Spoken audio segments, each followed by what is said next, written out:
யாழ்ப்பாண மாவட்டம் மாவட்டபுரம் பகுதியில் ஒண்டரப்பரப்பு காணி விற்பனைக்காக இருக்குது. இப்போ நீங்கள் பார்த்து கொண்டிருக்கிற இந்த காணி தான் விற்பனைக்காக இருக்குது. மாவட்டபுரம் பகுதியில் இந்த காணி எந்த இடத்துல அமைஞ்சிருக்குது அப்படி என்று பார்த்தோம்னு சொன்னால், மாவட்டபுரம் கந்தசாமி கோவிலில் இருந்து 200 மீட்டர் தூரத்தில், அதாவது நடந்து போகக்கூடிய தூரத்தில் தான் இந்த காணி அமைஞ்சிருக்குது. கேகேஎஸ் பிரதான வீதியில் இருந்து பார்த்தோம் அப்படின்னு சொன்னால் வெறும் 120 மீட்டர் தூரத்தில் அந்த காணி அமைஞ்சிருக்குது. இந்த காணிக்கு இப்போ விவசாயம் செய்யப்பட்டு கொண்டிருக்குது, சிறு பயிர்கள் செய்யப்பட்டு கொண்டிருக்குது. இந்த காணியின் அமைப்பை பார்த்தோம் அப்படின்னு சொன்னால், இந்த காணியினுடைய 3 புறமும் வீடுகள் இருக்குது. இது வீடு கட்டக்கூடிய பகுதி. ஆனால் இப்பொழுது இந்த காணி விவசாய நடவடிக்கைக்கு பயன்படுத்தப்பட்டு கொண்டிருக்குது. இந்த காணி சம்பந்தப்பட்ட அடுத்த தகவலை பார்த்தோம் அப்படின்னு சொன்னால், இந்த காணியின் ஒரு பக்கம் மதில் கட்டப்பட்டிருக்குது, ஏனைய 3 பக்கங்களும் எல்லைப்படுத்தப்பட்டிருக்குது. யாழ்ப்பாணம் மாவட்டபுரம் பகுதியில் அமைஞ்சிருக்கிற இந்த காணி சம்பந்தப்பட்ட அடுத்த தகவலை பார்த்தோம் அப்படின்னு சொன்னால், இந்த காணிக்குரிய கிணறை பார்த்தோம் அப்படின்னு சொன்னால், இந்த வீடியோவை நீங்கள் தொடர்ந்து பார்க்கவே தெரிந்திருக்கும். இந்த காணிக்குரிய கிணறு பொது கிணறு இருக்குது. அந்த கிணத்தையும் நீங்கள் பயன்படுத்தி கொள்ள முடியும். அப்படி இல்லைன்னு சொன்னால், இந்த ஒன்றரப்பரப்பு காணிக்கை நீங்கள் கிணறு அடிக்கிற அப்படி என்று சொன்னாலும் அடித்து கொள்ள முடியும். யாழ்ப்பாணம் மாவட்டம் மாவட்டபுரம் பகுதியில் அமைஞ்சிருக்கிற இந்த காணியின் தண்ணிக்குரிய பிரதேசத்தை பார்த்தோம் அப்படின்னு சொன்னால், பயன்படுத்தக்கூடிய குடிக்கக்கூடிய நல்ல தண்ணி உள்ள பகுதியாகத்தான் இருக்குது. இந்த காணிக்கு வர்ற வீதியை பார்த்தோம் அப்படி என்று சொன்னால், இந்த காணியின் எல்லை வரையுமான வீதி கிளை வீதி தேர் வீதியாகத்தான் இருக்குது.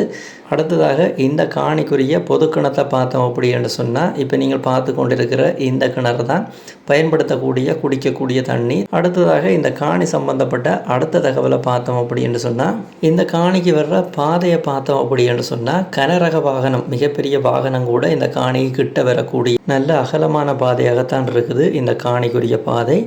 இந்த காணி சம்பந்தப்பட்ட அடுத்த தகவலை பார்த்தோம் அப்படின்னு சொன்னால், இந்த ஒன்றரப்பரப்பு காணிக்கு எந்த ஒரு கட்டடங்களுமே இல்லை, வெறுமையான காணியாகத்தான் இருக்குது. இந்த காணி சம்பந்தப்பட்ட அடுத்த தகவல், இந்த காணிக்கு மொத்தமான விலை, அதாவது இந்த ஒன்றரப்பரப்புக்கும் மொத்தமான விலை, அதுவும் உரிமையாளர் சொல்கிற விலை, பேசி தீர்மானிக்கக்கூடிய விலை எப்படி என்று சொல்லி அவங்க சொல்கிற விலை 65 லட்சம் சொல்கிறாங்க. மொத்தமான விலை ஒன்றரப்பரப்புக்கும் சேர்த்து. இந்த விலை பேச்சுவார்த்தைக்கு உட்பட்ட விலையாகத்தான் இருக்குது. நீங்கள் நேரில் போய் காணியை பார்த்துட்டு இந்த விலை விவரங்களை உரிமையாளரோட பேசிக்கொள்ள முடியும். இந்த காணியை யாராவது வாங்க விரும்பினா, அடுத்ததாக இந்த காணி சம்பந்தப்பட்ட விவரம், இந்த காணியை நீங்கள் வாங்க விரும்பினா யாரை தொடர்பு கொள்ள வேணும், அவர்களுடைய டெலிஃபோன் நம்பரை இந்த வீடியோவில் நாங்கள் பார்த்தோம் அப்படின்னு சொன்னால், இப்போ நீங்கள் இந்த வீடியோவை பார்த்து கொண்டிருக்கும் பொழுதே இந்த காணியை வாங்க அப்படின்னு சொல்லப்படுகின்ற இந்த கண்டெக்ட் நம்பரோட நீங்கள் கண்டெக்ட் பண்ணீங்க அப்படின்னு சொன்னால், யாழ்ப்பாணம் மாவட்டம் மாவட்டபுரம் பகுதியில் அமைஞ்சிருக்கிற இந்த காணியை நீங்கள் விலை பேசி வாங்கிக்கொள்ள முடியும். யாராவது தேவை அப்படின்னு சொன்னால் பயன்படுத்தி கொள்ளுங்க.